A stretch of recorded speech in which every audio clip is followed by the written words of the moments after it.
Good afternoon, everybody. Good afternoon, Libby. Hi. I am Basssam Haddad. I'm the co-host of the Theory Buzz podcast, which is actually a podcast that both Libby and I produce, except that this time we are celebrating Libby's new book, Ugly Freedom, in episode 3 of Theory Buzz. Libby, welcome to your show. Thank you. I'm really excited to be here. This is a little awkward because we're kind of like, looking at each other, but we're going to make it work with the cameras.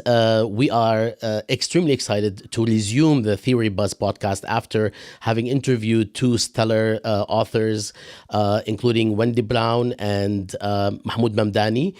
We are also lining up a number of remarkable authors who will join us in the future. But for now, let me just introduce Libby, and I will not do justice to her because she's a lot more than the bio that we will be sharing. Libby Anker is Associate Professor of American Studies and Political Science at the George Washington University, and co-editor of the journal Theory and Event. She is the author of Ugly Freedoms, published by Duke University Press in 2022, which we will be discussing today, and Orgies of Feeling, Melodrama and the Politics of Freedom, also from Duke in 2014.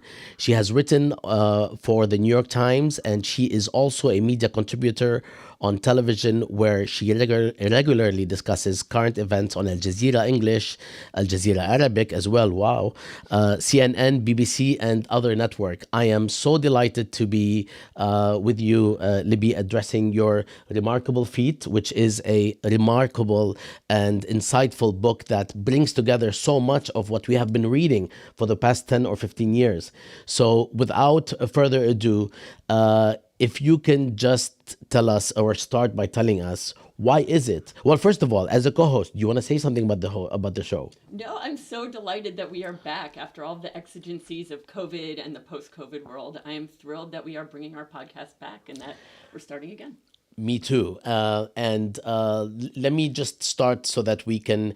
There's a host of questions that we discussed, and unfortunately, before the show, we were discussing another whole other issue, so we didn't get to recap too much, but this will be fine because this show is really meant to be a conversation and is meant to make you relax rather than be tense. So Libby, can you start by telling us why is it that you called it Ugly Freedoms, and what is ugly about freedom?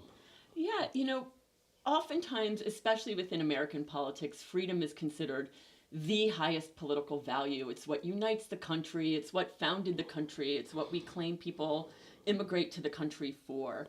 We often have different definitions of what freedom might be. It can be anything from individual autonomy, right? Nobody tells me what to do except me, as long as I'm not harming anybody. Or it could be everything from, the end of enslavement, the end of tyranny, living in a world without domination. But across all of these different uses, we always tell ourselves that freedom is an ideal.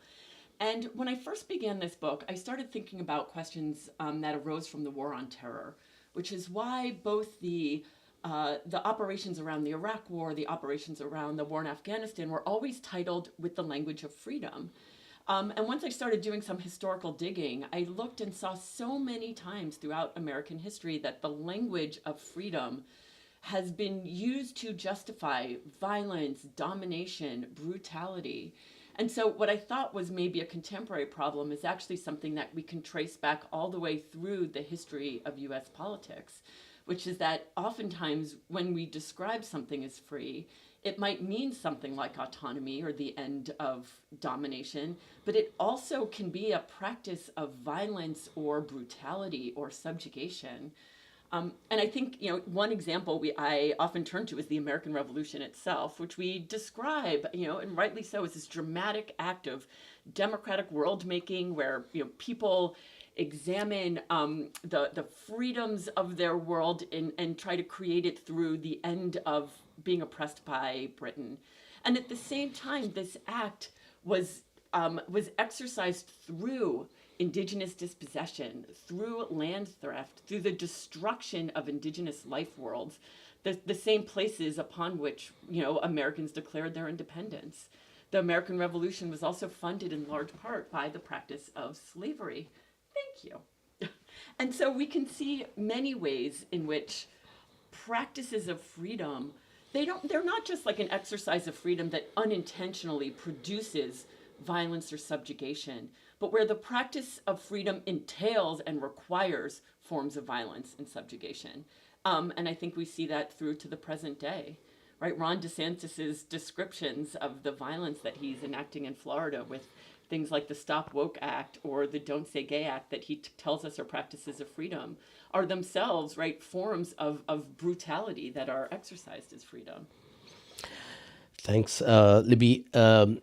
I wanted to start by saying that there's so much about this book that I highlighted, and I think we will need more than just like the 45-minute or so that we're doing.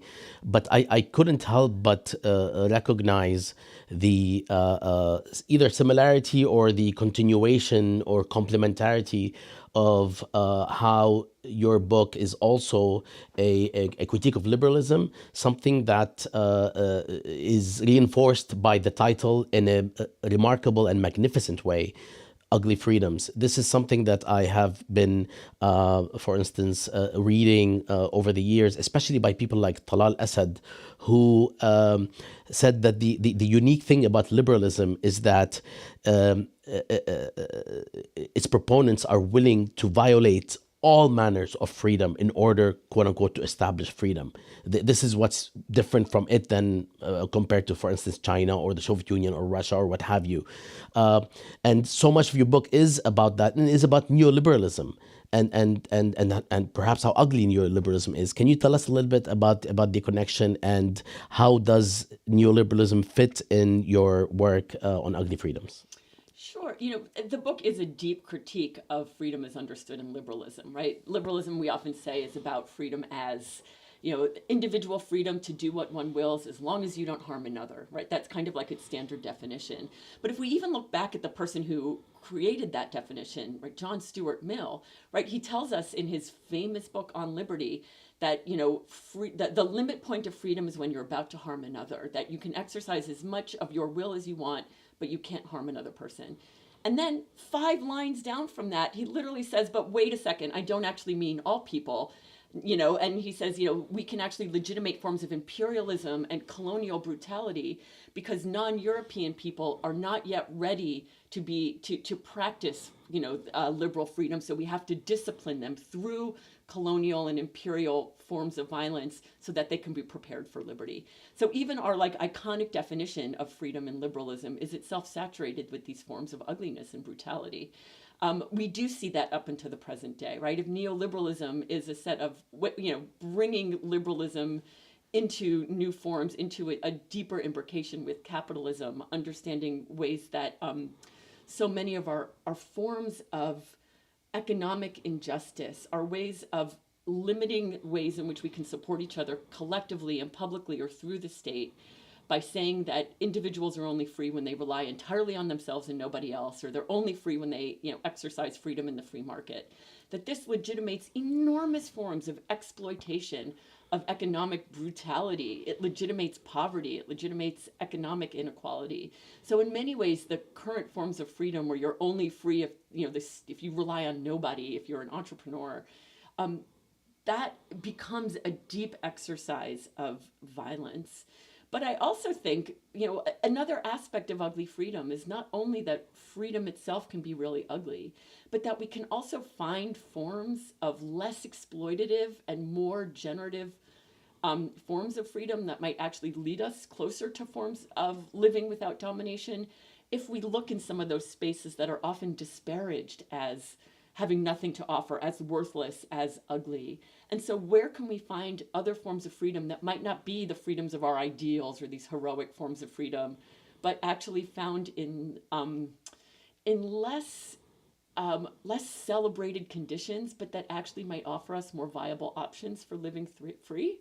So I also look at forms of freedoms that might look small or despairing, but actually do important work in pushing against neoliberalism. And often in the spaces that neoliberalism can ravage, right? Spaces saturated with poverty and state neglect. You and I have, of course, interviewed Wendy Brown on "In the Ruins of Neoliberalism," and we've talked about all sorts of texts and authors and social theoretic traditions that address the question of liberalism and neoliberalism. Can you, before we go back to the book, can you tell me who are the people, or what kind of texts influenced you in putting together this volume, and who are you in conversation with as you are addressing these very profound ideas that in many ways actually of course complement the people that we read in your book and the people you reference, but you also present a new dimension, perhaps as a result of that internal conversation. So who were your influencers or influences, and who is really with whom are you really in conversation with? As somebody trained in political theory, I'm trained in a kind of canon, certainly a Western canon that starts from Plato and Aristotle and reads freedom out of that up into the present. And so in thinking about how freedom works, a lot of those key thinkers, especially thinkers like John Locke or Jean-Jacques Rousseau, are really central to the ways in which I see how freedom is envisioned and practiced. But for critiques of that tradition, I also draw really heavily from scholars in working in Black political thought, feminist political thought, queer and indigenous studies, because so many critiques of the ways that freedom has operated in the past that often get ignored, and I think sometimes in more traditional or mainstream forms of political thought, those critiques are there, right? Right. People are already criticizing from the start of the American experiment the ways in which the language of freedom has often been, excluded so many other people from its purview, right? The way in which we can, at once celebrate the American independence and realize that only 2% of the people actually living in the territory that became the United States actually had the capacity to participate in this kind of world making.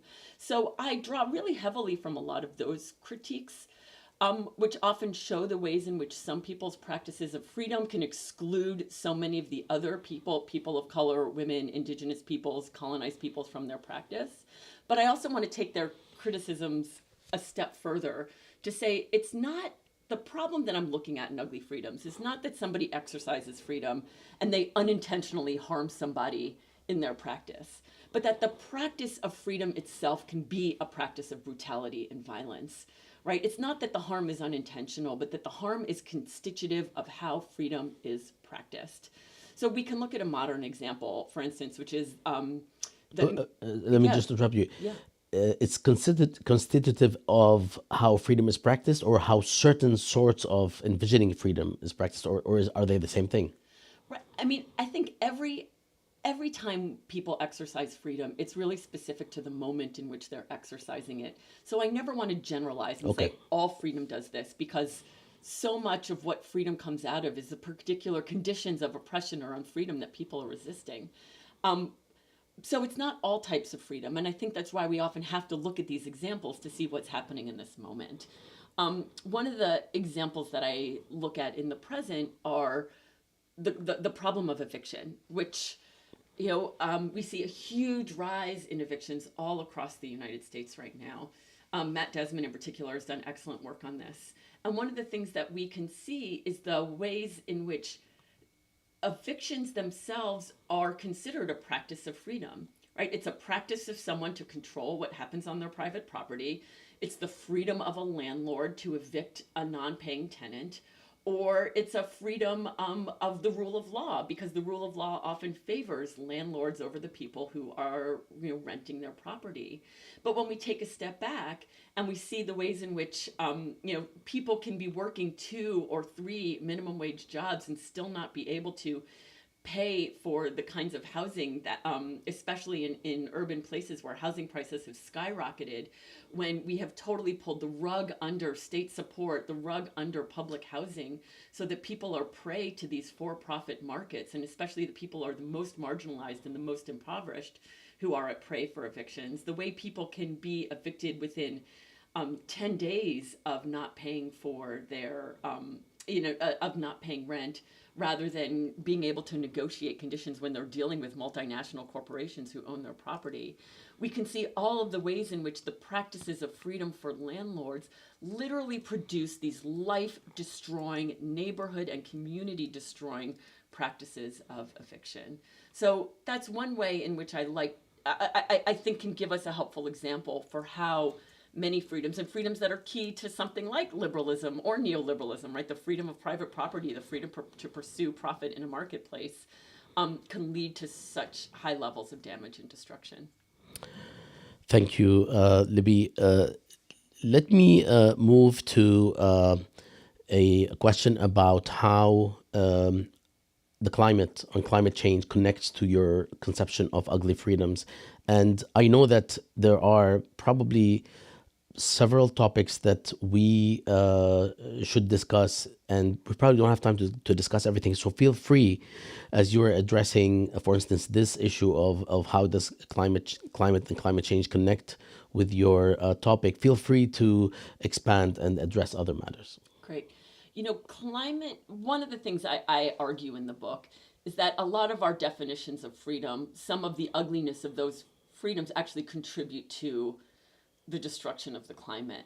So when we think about contemporary freedoms, such as the freedom to do whatever I choose on my private property, the freedom to consume as many resources as I can pay for without having any regard for the public, right? The freedom to make choices about how I spend money, or how I use anything that I have the capacity to buy, and especially the neoliberal freedom that says any form of state-sanctioned or public regulation on businesses or on consumption is a form of domination. All of those things actually contribute to incredible amounts of climate destruction. And we can see examples of that all the time, from the way people are responding to droughts, the way they respond negatively to public restrictions, the way people refuse to change consumption patterns, the way businesses refuse to participate in any form of climate regulation because they claim it as a form of unfreedom placed unjustly upon corporations. All of these are ways in which the language of freedom contributes to climate destruction. But when we look at these minor freedoms that I'm also interested in, I want us to think about other forms of freedom, like imagining freedom differently, that can actually work towards climate mitigation. So when we think about freedoms where we recognize that freedom doesn't come when you're independent of everybody else, but it comes through the ways in which we're actually dependent on one another, and the strength that actually comes out of dependence. Or when we think about freedoms that come not from being able to use as many resources as one can pay for, but the freedom that comes from actually creatively living sustainably on the earth. Or the freedoms that come from forms of protest that might look like they are undisciplined or problematic, but actually do incredible work with challenging climate violence. That we can also see some more of these minor or less celebrated freedoms that can actually do more to protect the climate than ways of imagining freedom, where freedom is about me exerting my will in any way that I choose, independent of everybody else, and in refusing to care about the commons. It sounds like you're writing this book for Americans. No, I'm joking. I mean, I know that this is important in general, but I think in our society here, I think we need to hear what you're saying very closely. So I really appreciate what you have done, and no wonder we're working together, because it's like your take throughout various parts of the book. I have yellow markers, and I have red markers, and I have orange markers. And yellow is like interesting, right? But I have a lot of red, which is like really hot. And I did envision sharing on screen some of what I highlighted, but it would actually distract us from covering the entire book. So I might actually ask you for another conversation where it's like literally far more informal than this, even though this is, as people can see, is quite informal. But I would love to go to do a deep dive into some of these comments. But before we get there, you talk about sugar. Why do you talk about sugar, and What does sugar have to do with freedom? You talk a lot about sugar. I'm happy to talk about sugar, but I need to know the orange comments. The orange Is comments that like are caution? no, no, no, Oh, no. They're all great. They're all great, but yellow is interesting. Red is something that basically is a learning moment, right?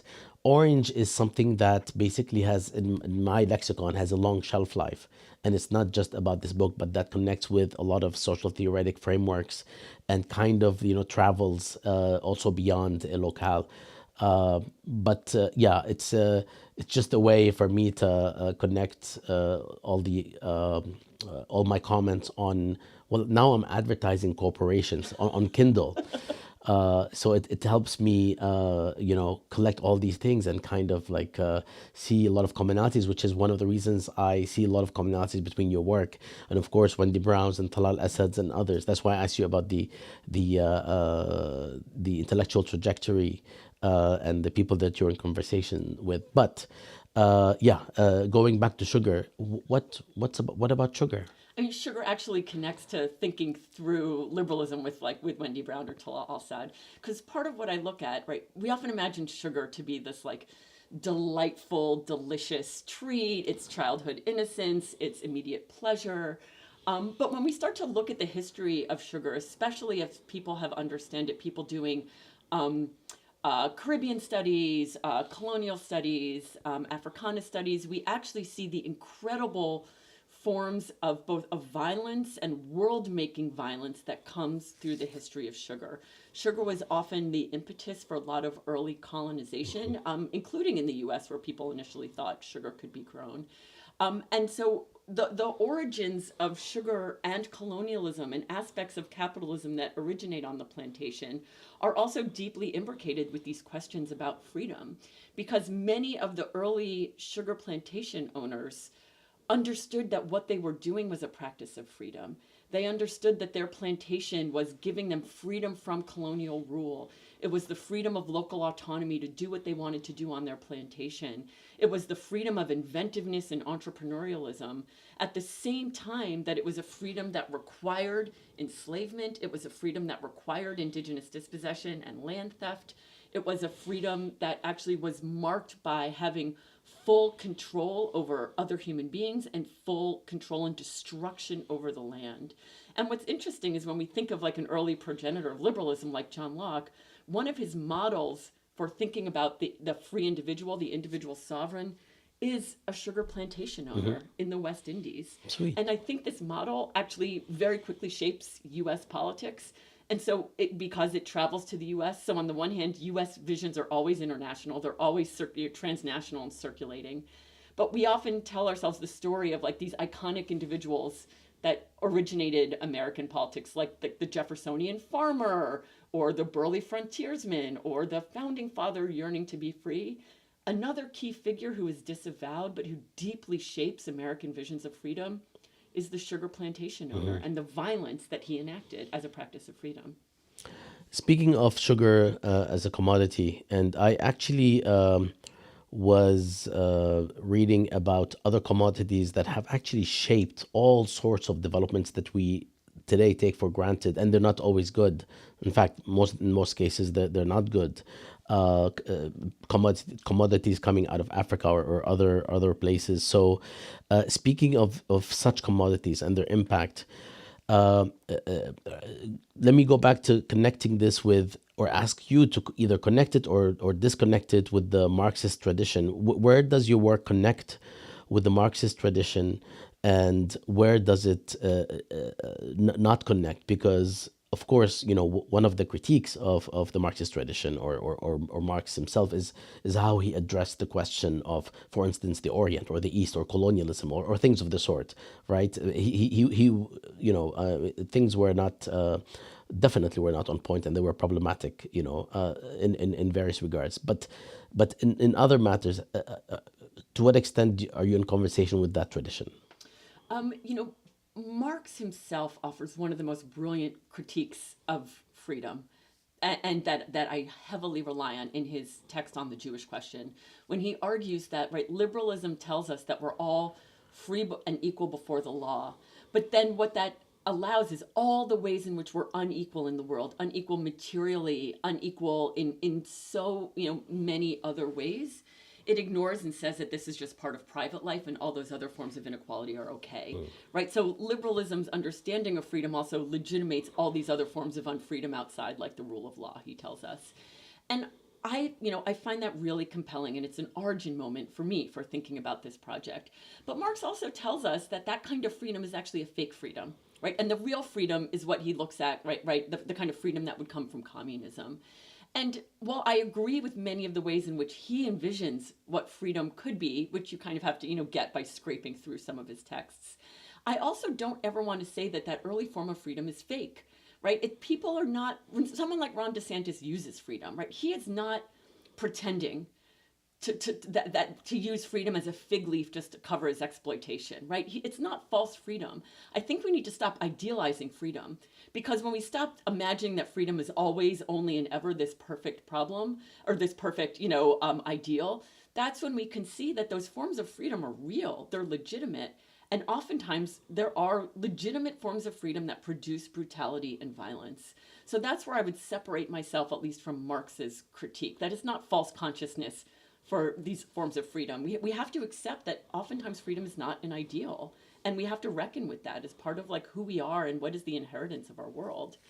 And that would also be where I would both agree and disagree with forms of Marxism. I think Marx's critiques of capital are I think spot on in many ways. But I also think we need to broaden out beyond that and see all these other forms of inequality that shape our lives, and not to ever say that they are everything derives from the problems of capitalism, right? To see how they might, it connects with problems of settler colonialism, problems of enslavement. They're connected with one another, but they can't all be dissolved into claiming the economy is the problem first and foremost.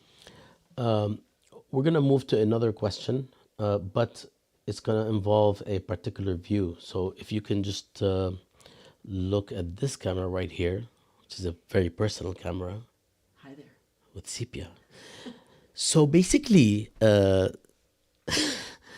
Libby, are you trying to say that we should give up on freedom? No. No, you're supposed to look at this camera.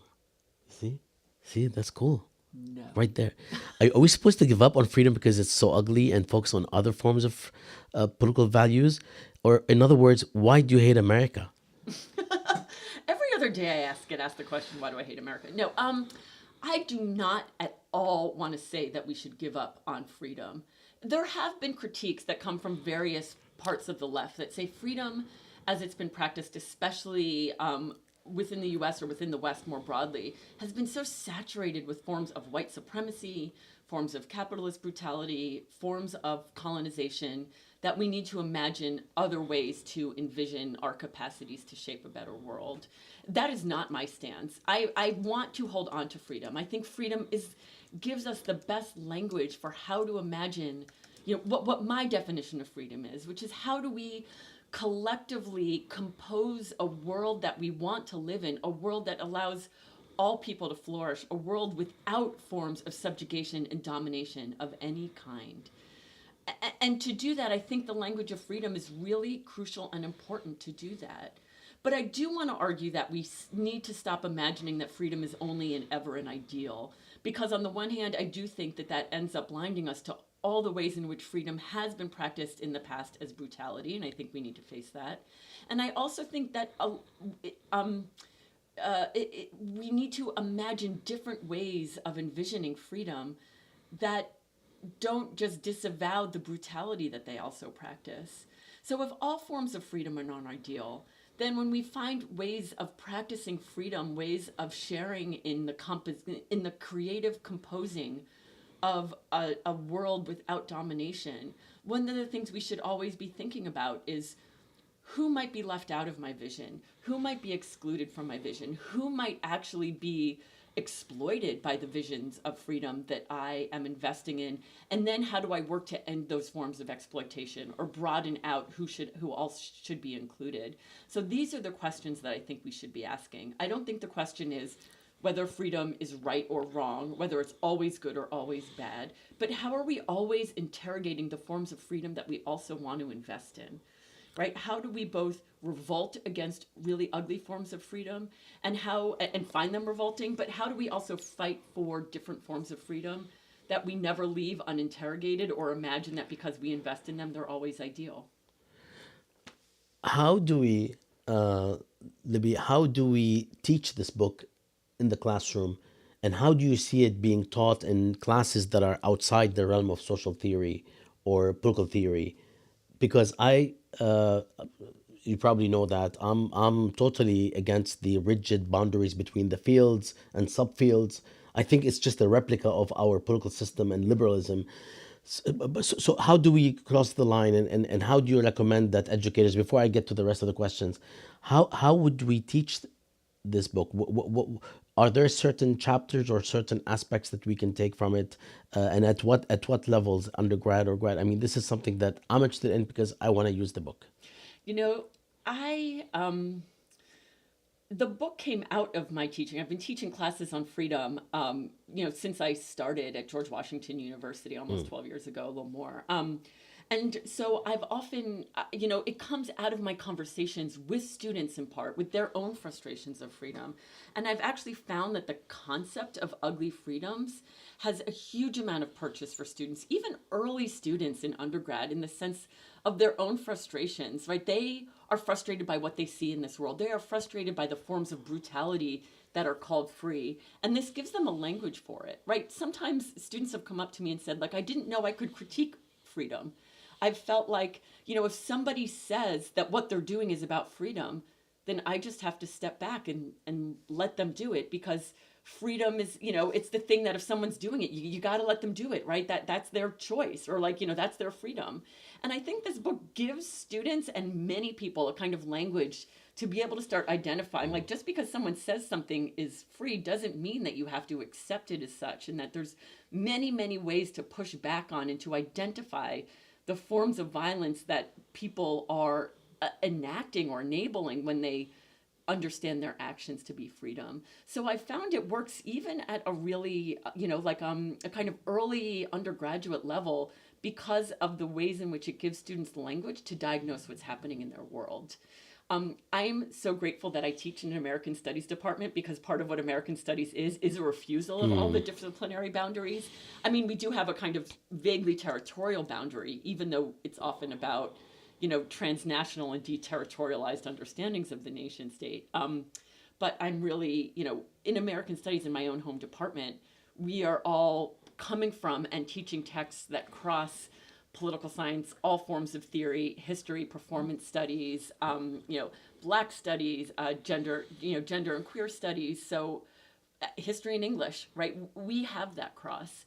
And I think some of the work is for, all of us, wherever we're situated, to constantly be drawing from resources outside what we imagine the boundaries of our disciplines to be, in order to be able to productively critique what's happening within our own disciplines, and to give us a language to engage it from many different sectors of academia.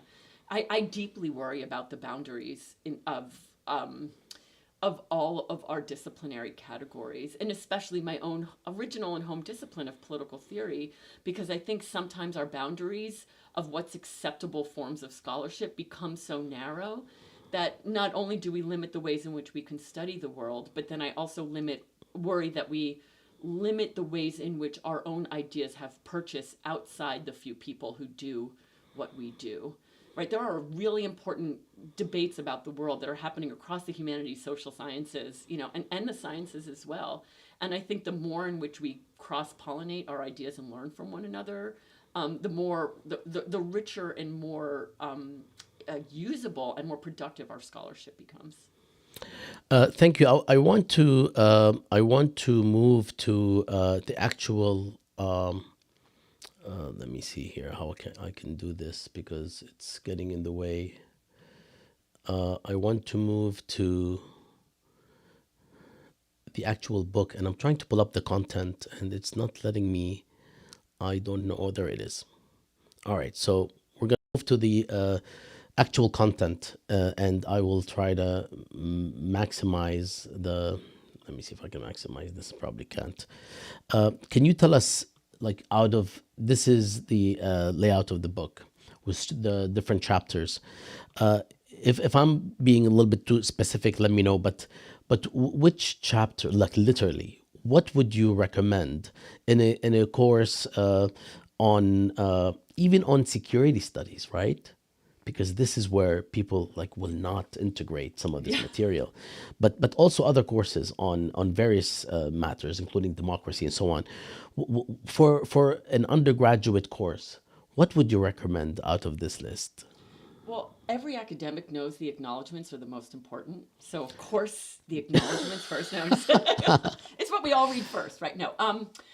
I think the introduction, I had tried to write it so that it actually speaks to people because it lays out the problems with how we've understood freedom, how we generally colloquially use it, the violence that traffics under freedom's name, and the ways in which we can imagine freedom differently.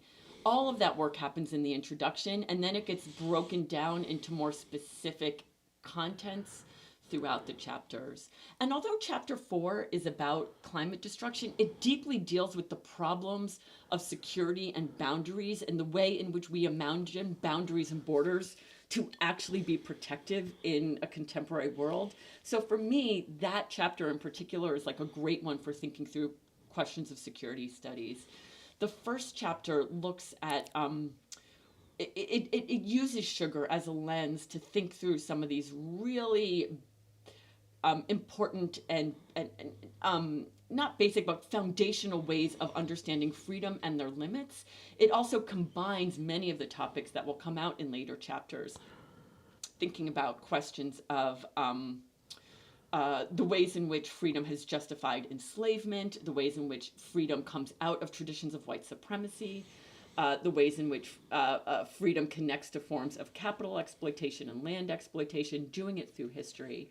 And also importantly for me, it looks at different ways of imagining freedom that don't just come from the standard places we imagine as people trained in politics. It's not looking at social movements. It's not looking at legal challenges. It's not looking at constitutions or revolutionary moments. It's looking at works of art to see the ways in which they imagine how we practice freedom differently.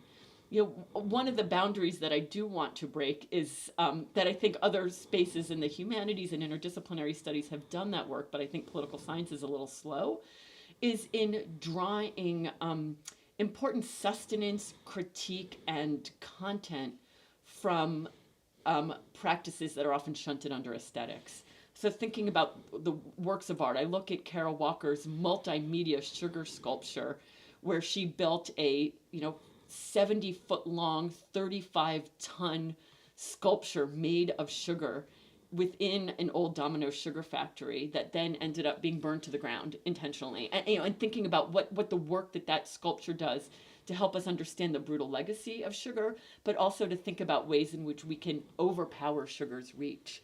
I also look at a fantastic Cuban American artist who has also interrogated the history of sugar in the past to think about how we can imagine the kind of transnational violence of sugar differently. So that's what happens there. And each chapter, the second chapter, looks much more at the history, really specifically at the history of white supremacy, at the histories of anti-Black racism, at the philosophies of Afro-pessimism, through a really kind of fucked up film by Lars von Trier called Manderley. And each chapter tries to look at problems. Chapter 3 uses the really popular, perhaps the most widely respected but also problematic television show in history, The Wire. And each chapter tries to look at these interesting but really problematic and rich, controversial cultural products to see how they can tell us something about our political world. Wonderful. And to go back, thank you for this, because that segment is going to be very important for people who would like to incorporate the Yeah. books that we actually. It's kind of what we discussed. We wanted people to tell us how this material can be actually taught in the classrooms. It's part of our mission at Theory Buzz. So not to recap, but to sort of emphasize. Can you emphasize again for those of us who would like to get a better understanding of why is it that you're interested also in the smaller freedoms, not just the big freedoms, and why is this meaningful? I think oftentimes when we look at problems in our world, we imagine that the way to respond to them, and when we imagine like what the freedoms are that can respond to these forms of unfreedom, they're often very ideal. And part of what makes them ideal is that we imagine they're heroic. We imagine they require a lot of courage, that they have to be these grand acts, whether it's like a grand act of revolutionary undoing or grand acts of individual heroism or self mastery against the brutality of the world. And I think those models, obviously they have they're historically resonant, they're powerful, but I also think they limit the ways in which we can imagine what freedom can be. Even when we think of our moment, everybody is overworked, stretched, people are in precarious working conditions, everyone's doing huge amounts of care work. What are the kinds of freedoms that are available to us in the everyday? When we imagine freedoms only ever heroic, that does not give us a space to imagine how we can practice freedom in our lives. And I think it's both despairing and totally untrue when we say that we are living fully in conditions of unfreedom with no possibilities for challenging them. So part of what I want to look at in some of these smaller freedoms is thinking about ways in which we practice freedom that don't rely on needing us to be the ideal subject, needing us to be the hero of politics, or even needing us to be morally principled actors, right? I always think about, what James Baldwin said in Everybody's Protest novel, that so often when we imagine who gets to be the subject of politics, especially when he's looking at the history of Uncle Tom's Cabin, and when white Americans imagined who could be the black actors of heroic freedom struggles, they often would only celebrate black freedom struggles if they imagined that the black actors performing them were morally pure and unblemished, right? Pure victims, or pure humans who did not actually have a moral complexity and moral richness to the world, and that itself, not allowing for moral complexity and moral richness, was a form of violence. And I take that really seriously. And I think it's really important for us to be able to imagine that the people who are practicing freedom don't always need to be this, morally unblemished, morally pure actors in order to be able to enact freedom. That we don't need to place that expectation on other people, and nor do we need to place it on ourselves. And sometimes we can find freedom by taking the low road, or by doing things that might be interpreted as unprincipled, but actually have really strong freedom capacities behind it. Every time, even if we just look at the history of black freedom struggles, all the time, from the civil rights movement to the Black Lives Matter movements, every time we see the actual practice of black protest and black freedom struggles, oftentimes majority white audiences will say that those behaviors are unprincipled, or they're only principled if people are walking a really narrow, fine line in their actions. Martin Luther King pushed back against this as well in Letter from a Birmingham Jail, of not expecting, right, that freedom shouldn't only be imagined as people just being really deferential to the status quo, to whatever the moral status quo claims. That freedom struggles can be bigger than that. And I take that incitement to not be hemmed in by other people's claims for moral purity really seriously.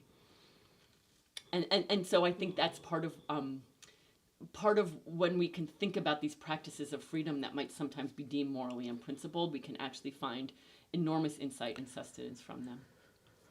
I want to go back to the truth camera because I just came up with this today, right now, the truth camera, and I'll actually activate it. It's activated right now. Oh my God, I love it. Okay. So tell us, Libby, since you are such a cool person intellectually and cool person in the real world, because lots of cool people intellectually are not interested in the world to begin with. So, but you're you're connected with various generations and so on. And I would like to ask you, which is something I keep thinking about regarding every single thing we do, especially in academia and in the pedagogic field, and that is, how do you see the difference between generations responding or reacting to your book? Is there a difference? For instance, my nephews who are teenagers, right, compared to Gen Z, compared to the millennials, compared to your generation and mine, because I think I'm definitely, I don't know what generation I belong to, but I think is we're there both definitely Gen Z. Sorry? We're both definitely Gen Z. At heart, yeah. So is there a difference in you, as far as you think, Is there a difference in how they respond to this, especially when it involves self-critique of our society? I mean, I've been teaching for 25 years, and God forbid, 20 years ago, I say something that is, that is self-critical without caveats, and so on and so forth. And I would, I didn't care. I would say my mind anyway. But today, there's a lot of receptiveness. Is it that we're changing as a society, or is it also generational? And how would you feel that different generations would respond to the? Yeah, you have to look at the truth camera. Yeah. So this is what I will say about it. I have noticed in researching this book and now that it's out in the world that a lot of people who maybe are a generation or two older than me, scholarly, will actually not, they will go there with me in terms of the critiques of ugly freedom, but often want to hold on to a sense of freedom that it is ideal. And to say that when, some of the things that I critique but still want to call freedom, once again, thinking something like Ron DeSantis's ways of using freedom to, enact such violence, they will say that's not really freedom, right? Freedom is ideal. That what somebody like Ron DeSantis is doing is false, or it's false consciousness, or he's literally just legitimating his own predation. And so I get more resistance at one level. And I think when I teach it to my students and when we talk about these issues, they have no problem at all. They're like right there with me in thinking about freedom as the kinds of, the violence and brutality that gets exercised as freedom. I think they're a lot more willing to challenge things that we hold in more cherished ways, things like freedom, things like democracy, than people have in generations past. I do think they're really, one of the things I've noticed is students will be self-critical, but they're also oftentimes worried about articulating their own political views in certain spaces because they're always worried about the ways in which it might be judged to a kind of standard that they're always worried about not meeting, something that I don't see us in older generations as concerned about. So I think we can see different things happening at different levels, but I do think our students are inheriting such a violent and brutal and destructive world. And I think they have, even more impetus and strength than other people do in wanting to fight it. And I do think that they grasp for many more resources that we might not have considered or people have considered in the past to fight back on that. And that's my truth cam comment. Thank you. We're done with the truth cam. You can now lie. Excellent. So my last question, thank you for this. This is actually, I'm sure you grapple with this, right? I mean, for many, many decades, or at least, before the past 10 years, we didn't think about these generational shifts in the same way we do today. And I think it also is not just about the generations changing, it's also about technology changing, Yeah. and so on and so forth. And the world changing so unbelievably With it, yeah. rapidly that nobody can keep up with it. Yeah, there are people I know who don't want to learn about ChatGPT just because they just don't want to deal. There's definitely not one of those people on your podcast right now. I understand, but you know what I mean, right? Yeah, no, I do. People are like, "Oh my God, this is like I'm gonna put a pin in it. I'll deal with it later." Yeah. Okay. So, but yeah, I grapple with this a lot, and I observe in front of me something that is different, and I like it. I mean, my general response is that I like it, and I hope that you and I can come up with ways to address this, and I'm sure there's remarkable work on it, and I've seen some of it. But it's still in the making. I feel that some of the best works are still in the making because empirically there hasn't been sufficient time to really dig deep, or maybe I'm wrong. Okay, so the last realm of my questions, which will wrap up the hour, is: do you see ugly freedoms beyond the United States and the rest of the world? I mean, is it a level of political economic development or capitalist development, or capitalist development with capitalism in quotation marks, because who knows what the hell we're in, right? I mean, some people don't think it's actually capitalism per se, but is it a level of political economic status or development, or is it a level of power or global dominance that sort of makes a lot of what you are writing apply more to the United States, or is it just the contrast between democracy and the exploitative use of power? So So in other words, where do we see, or do we see ugly freedoms elsewhere? Yeah, I think a lot of my book is specific to ways in which ugly freedoms have developed within the United States. But already from the start, if we go back to that sugar example, right, and if I'm right that there's this sugar plantation master who becomes a figure of freedom for us, that ideal originated in Barbados, which is where early sugar plantations first came before it traveled quickly to the US. And in fact, a lot of places in the South in the US were understood to be colonies of Barbados, right? So already from the start, things that we imagined to be US were already had a transnational lineage, and things already circulate so much more than, as we know, as anybody who does transnational politics knows, right? Anything that we might want to say is particular to one space often has greater reach and has often been influenced very much by spaces all around us. So it already is transnational, even when we're looking at a US way of imagining these ugly freedoms. But I do think we can see it in many other spaces. A lot of the ideas of ugly freedoms that I look like also originate with British scholars and in British politics. And when we think of the way colonialism played out and was also justified as a practice of freedom in so many other places, we can start to see it not only as a Western inheritance, but one that then goes on to shape many other countries as well, both in their push and their pull and in their refusals of colonial projects up and through the 20th century. So I think there's always going to be elements of ugly freedom in other spaces, especially spaces that were always shaped by understandings of freedom that come out of slave societies, which includes Greco-Roman societies right from the start. Absolutely. Thank you, Libby. I'm trying to be good and to end before the top of the hour.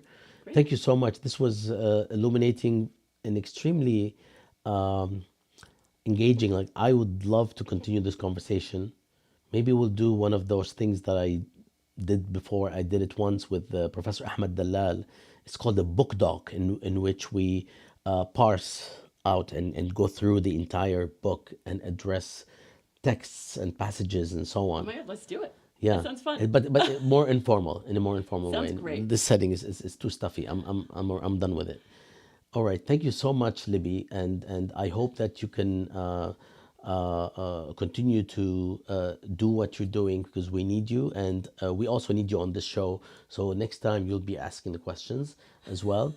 I'll let you go. Just tell us, are you working on something right now, or are you taking a hiatus from? I'm working on a couple things right now, but the one big project I'm looking at is the rise of what I call like this desire for sovereignty, right? We're often told that we live, right, with globalization, it was like states don't have that much power anymore, individuals don't have any power, right? We call it our post-sovereign moment or our waning sovereignty moment, because everything is so global. But I actually argue that this desire to be the sovereign over ourselves or over states is actually coming back in incredibly violent, resentful, and wrathful ways. So I'm looking at the ways in which people's, especially within the US, this desire for individual sovereignty comes back through gun ownership, right? Through people who are owning and using guns at all times and claiming that this is what gives them power. Through the control of women's bodies and people who have the capacity for pregnancy, right? The ability to have sovereign power over the life and death of other human beings. So the ways in which this desire for people to have control over their own lives is manifesting in incredibly violent ways. It's tentatively titled The Super. Sovereign's Wrath. We'll The see. Sovereign's Wrath. That's Yes. super interesting, super insightful. And that see where means it that goes. we will not do a lot of podcasts, so you can have time to finish it. We'll see. Or we'll just keep doing this because it's fun. Absolutely. Thank you so much, Libby. And thank you all for joining us. Now I'm trying to be the announcer. This was episode 3 from Theory Buzz podcast, which is co-hosted by both Libby and I, except that Libby is actually acting as, or is the author today of the book Ugly Freedoms. And I hope that you can join us sometime in the future. Thank you all very much. And let's close with a nice picture of the book. There we go, right in the middle.